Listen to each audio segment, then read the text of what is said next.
அரசு துவக்கப்பள்ளியில் புதியதாக சேர்ந்த மாணவ மாணவிகளுக்கு மாலைகள் அணிவித்து இனிப்புகள் வழங்கி உற்சாக வரவேற்பு. கிருஷ்ணகிரி மாவட்டம் ஓசூரில் அரசு துவக்கப்பள்ளியில் புதியதாக சேர்ந்த மாணவ மாணவிகளுக்கு பள்ளியின் சார்பில் மாலை அணிவித்து இனிப்புகள் வழங்கி உற்சாக வரவேற்பு அளித்தனர். தமிழ்நாடு முழுவதும் கோடை விடுமுறை முடிந்து இந்த கல்வி ஆண்டுக்கான பள்ளிகள் இங்கு திறக்கப்பட்டன.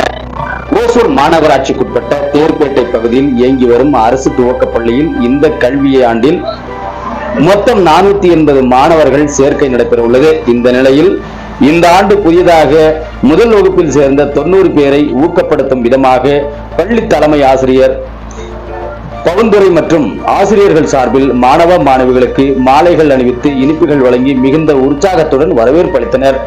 இந்த நிகழ்ச்சியில் பொதுமக்கள் உள்ளிட்ட பலர் கலந்து கொண்டு மாணவர்களும் உற்சாகப்படுத்தி வரவேற்றனர்.